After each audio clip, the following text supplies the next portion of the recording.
Voilà, on est de retour sur ce plateau et Samuel Yamungu, notre deuxième invité, nous a rejoint sur ce plateau. Bienvenue. Merci, madame. Alors, on parle justement des concertations et qu'est-ce que cela vous inspire?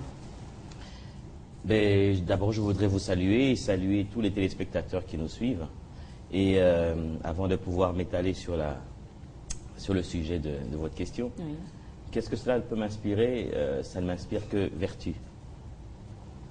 Le dialogue, c'est une vertu parce qu'elle permet de rapprocher les gens.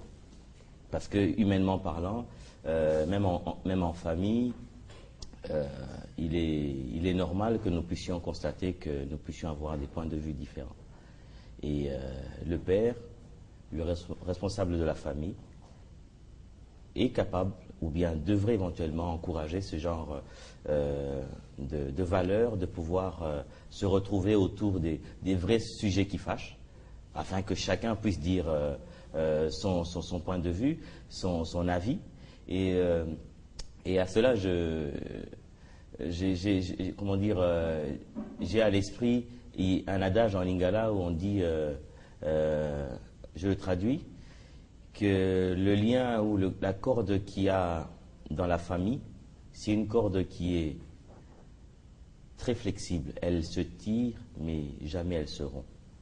Et donc, ça veut dire qu'on peut se permettre de pouvoir en famille se dire tout ce qu'il y a à se dire pour le besoin de l'équilibre. Donc, c'est une vertu. Voilà, c'est une vertu et également une démarche saluée par plusieurs, même les Congolais de l'étranger qui s'opposent, qui ne soutiennent pas les initiatives du pouvoir, mais cette fois-ci, ils saluent ces démarches, ces concertations. Ils sont pour. Mais bien sûr, vous savez, je pense qu'actuellement, vu les enjeux de l'heure, je pense qu'on devrait être en mesure de pouvoir nous dépassionner. Et pensez-vous que le Mali a plus d'enjeux que le Congo démocratique? Pensez-vous que le Mali a plus de richesses que nous? Pensez-vous que les Maliens ont plus que nous? Non. Qu'est-ce que la seule chose qui a pu faire en sorte que vous puissiez sentir, cet intérêt international vis-à-vis du Mali pour faire en sorte que finalement qu'on puisse commencer à récupérer les territoires occupés par les Chebabs ou encore par tous les islamistes, parce que simplement on a senti dans le chef des Maliens le besoin et la vision de de l'intérêt suprême. Ça veut dire même les opposants, que ceux qui étaient au pouvoir ont accepté de pouvoir mettre l'eau dans leur vin et pour dire pour l'intérêt suprême de la nation, on enterre nos haches de guerre et on a créé cette cohésion. On a senti une cohésion au niveau de la classe politique malienne. On n'a pas senti opposition majorité, opposition au pouvoir, raison pour laquelle vous pouvez voir que la communauté internationale et les autres communautés, les structures africaines et d'autres structures se mettre d'accord pour dire, puisqu'ils sont d'accord, on va avec eux. Et pourquoi est-ce que ça traîne chez nous? Parce que nous avons besoin de faire en sorte que nous puissions, pourquoi pas, faire réfléchir nos politiques. Faire réfléchir nos politiques de telle enseigne qu'ils puissent arriver à pouvoir, des fois, se dépassionner. Voilà, mais on va monter plus haut. Oui, l'UDPS qui ne veut pas se dépassionner, qui se rétracte carrément du processus. Madame, vous savez, l'UDPS, elle a pour discours, légitimité et autres. Vous savez, à l'heure actuelle, c'est un discours qui ne va rien changer. Je pense qu'il est des fois important de pouvoir aller à l'essentiel. La définition, j'aime bien souvent le répéter, souvent je le répéterai toujours. La définition de la politique, c'est quoi? C'est l'art de la gestion de la cité. Et nos frères congolais à l'Est, nos frères congolais au centre, au nord et partout ailleurs, sont meurtris par la situation qui prévaut dans le pays.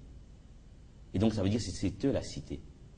Si nous devons arriver à pouvoir nous rapprocher des fondamentaux de la définition politique, ça serait voir d'abord cet intérêt. Pourquoi est-ce qu'on fait la politique?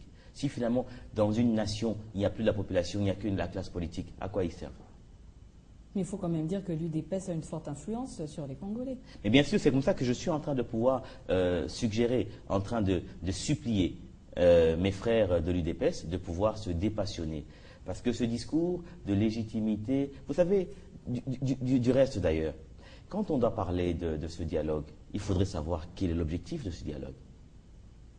Justement, vous pouvez rappeler l'objectif de ce dialogue. Mais l'objectif, c'est quoi? C'est de pouvoir consolider la paix, l'intégrité territoriale. C'est ça l'objectif final. Si on a des choses à dire, il y a des choses à dire parce qu'on est content ou pas content. Mais on vous offre l'occasion de pouvoir vous exprimer, à vous lâcher, à tirer à bâton, à bâton non rompu, sur même le chef de l'État lui-même, il accepte de pouvoir vous recevoir, critiquez-moi de face. Au final, comme j'ai dit, la corde de la famille, c'est une corde qui est tellement flexible, elle peut donner l'impression d'être courte, mais vous pourrez la tirer d'ici jusque n'importe où, elle ne va pas se rompre. Et si on va dans cette logique-là, je pense que ça sera la population qui va dire, effectivement, notre classe politique à monter de niveau. Dépassionnons-nous. Dépassionnons-nous parce que, actuellement, nos frères, nos sœurs se meurent. Et je pense que ce besoin de positionnement, ce besoin de dire qui est élu, qui n'est pas élu, je pense que ne dansons pas à contretemps. Est-ce que vous pensez que ça gêne le pouvoir du fait de ne pas avoir arraché ce oui à Tshisekedi de participer à ce dialogue? Vous savez, c'est vrai que ça peut gêner le pouvoir. Pourquoi? Parce qu'au fait, c'est que le pouvoir, ça veut dire quoi? Le pouvoir veut dire faire. Et l'action, elle est encore meilleure quand on fait avec tout le monde. Et quand il y en a de ceux qui se rétractent, c'est vrai que ça peut que gêner. C'est scientifique. Vous savez, le but de la physique, c'est quoi? Le but de la physique, c'est de pouvoir comprendre la stabilité et l'instabilité. Quand quelque chose est stable, les scientifiques veulent comprendre pourquoi est-ce que cette chose arrive à rester fixe. On veut la comprendre. Et quand cette chose est instable, les scientifiques physiques veulent comprendre pourquoi est-ce qu'il y a toujours du mouvement. Et quand on comprend cela, c'est pour pouvoir soit rectifier le tir, ou encore mieux, pour pouvoir remettre les choses dans son contexte, ou encore, comme qui dirait, il y a certaines choses que tu puisses aimer le soleil ou pas. C'est parce que tu l'aimes pas, tu vas le déplacer. Il faut savoir faire avec. Vous comprenez ce que je veux dire? Donc ça veut dire, dans tous les cas, il faut essayer. Le pouvoir peut être gêné, certes, dire que le pouvoir ne va pas être gêné de cette situation, ça serait vous mentir. Il ne faudrait pas dire parce qu'on est de la majorité qu'on puisse dire que tout est beau, tout est gentil. Vous comprenez? Ça veut dire que nous serons encore plus honorés de voir qu'il y ait l'UDPS, qu'il y ait toutes les couches et composantes de la République démocratique du Congo puissent se retrouver autour de la table du dialogue pour que nous puissions arriver, une fois pour toutes, à trouver une solution. Parce que l'orgueil, même la Bible dit que Dieu abaisse les orgueilleux, il élève les humbles. Donc au fait que dans ce temps, je pense que nos besoins passionnels, notre ego, au bénéfice de la cité, comme je dis la définition politique, devrait éventuellement, est-ce que s'il y a moyen qu'on puisse mettre pause dessus, ou bien qu'on mette dans un tiroir pendant 10 minutes, pour le besoin communautaire. Et je pense que ça sera tout le monde qui va en sortir grand. La population, est-ce qu'elle nous attend? Elle nous attend en 2016, sur base de ce que nous sommes en train de faire aujourd'hui.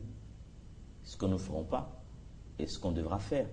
Et si on ne le fait pas, qu'est-ce qu'on aura comme discours? Et qu'est-ce qu'ils auront comme discours? Vous comprenez? Donc je pense que la politique, c'est pas simplement dire que toi pour que je m'y mette, c'est pas ça. Alors, avec l'organisation de ces concertations, une opinion atteste que le gouvernement est en train de tourner autour du pot au lieu de prendre des décisions fermes. Êtes-vous de cet avis? Prendre des décisions fermes, ça veut dire quoi? La décision ferme, c'est quoi? C'est de pouvoir se dire qu'on s'assoit, qu'on parle.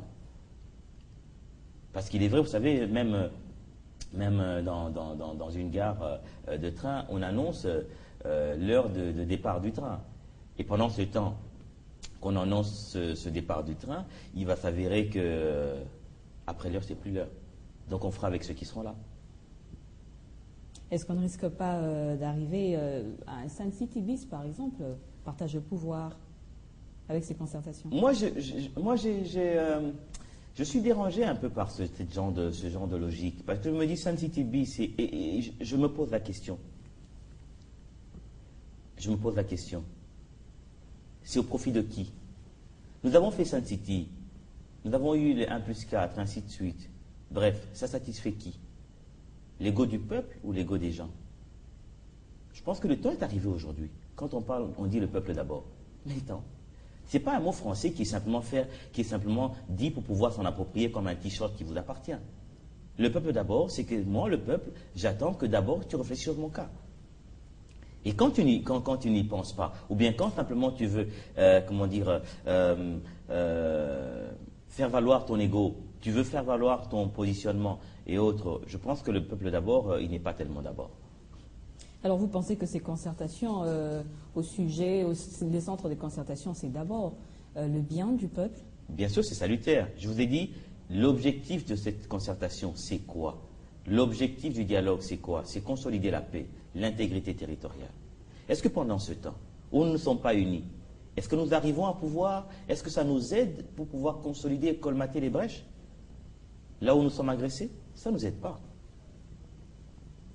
Je dis au-delà de tout. Moi, je pense qu'il est temps aujourd'hui qu'il y ait un autre style d'expression politique, au fait.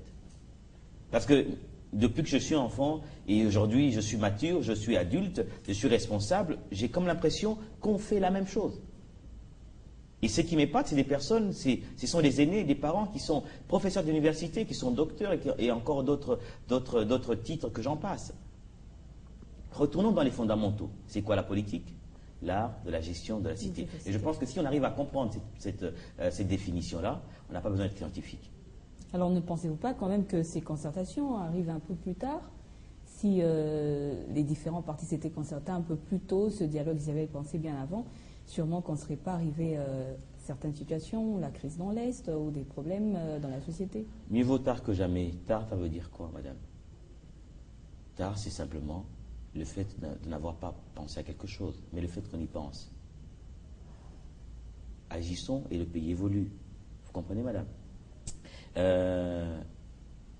Vous voyez de l'autre côté l'opposition non armée qui se trouve ralliée dans les institutions ou bien au niveau du Parlement parce qu'ils ont des députés et autres, se sont plaints en disant que voilà, vous enclenchez des dialogues avec le M23 parce qu'ils sont armés et autres. Et tout ça, nous, comme nous ne sommes pas armés, vous ne considérez pas nos préoccupations. Bon, on organise quelque chose pour que maintenant, chacun de nous puisse pouvoir s'exprimer. Kampala se passe, et de ce côté-ci, on veut faire quelque chose où l'on met tout le monde afin que chacun s'exprime. Et finalement, on commence c'est ce qui, moi, personnellement, me dégoûte. C'est chaque fois que nous sommes retrouvés dans une situation d'un rendez-vous du progrès, nos politiques, depuis l'époque de l'indépendance, se sont toujours mis à pouvoir tergiverser, tourner en rond, pendant que on vous dit, le ballon est là. Mettez juste le pied, il va rentrer dans le filet et ça va compter un point. Et on se met à commencer à philosopher. Et si ce ballon c'était une pierre? Et si ce ballon c'était c'était une dynamite? Et si ce ballon, et pendant ce temps, le timing même pour un match, c'est 45 minutes pour un mi-temps et 45 minutes deuxième mi-temps. Et les deux, ça fait 90 minutes. Au-delà du temps, c'est plus le temps. Mais il est important maintenant de prendre conscience que pendant ce temps, que nous sommes en train d'attiser, d'embellir, de polir notre ego, il y a des gens qui meurent. C'est plutôt ce que je suis en train de chercher à faire comprendre. Je dis, la politique, c'est l'art de la gestion de la cité. Et pendant ce temps, la cité se meurt. La cité se disperse. La cité n'a pas la quiétude. Parce que vous savez, tant qu'il n'y aura pas la paix, même l'objectif que l'on dit de pouvoir amener la RDC dans la dimension, des pays mutés, transformés sur le plan économique en 2030, ça ne va pas atteindre son objectif. Vous comprenez? Vous savez, si demain le Congo démocratique devenait un pays prospère, est-ce que l'on va dire que c'est la République de la majorité, la République de l'opposition? C'est la République du Congo. Du Congo, c'est la démocratique du Congo. Moi, je parle du drapeau, madame. Vous comprenez? Le drapeau, c'est quelque chose qui fait en sorte que, même si on n'est pas d'accord, vous et moi, mais la seule chose qui nous met ensemble, c'est les couleurs du pays. Alors, consolidons les couleurs du pays sur le plan national, sur le plan international, sur le plan mondial. Le Mali n'a rien de mieux que nous. Pourquoi est-ce que le cas du Mali, a presque trouvé solution aujourd'hui? Parce qu'on a senti au sein du chef de la classe politique malienne cette unité, c'est-à-dire cette capacité de pouvoir se dépassionner. On a même vu l'exemple aussi de la RSA, de la République centrafricaine. C'est se dépassionner. Mais nous voulons faire la politique avec la passion. Madame, ce n'est pas un match de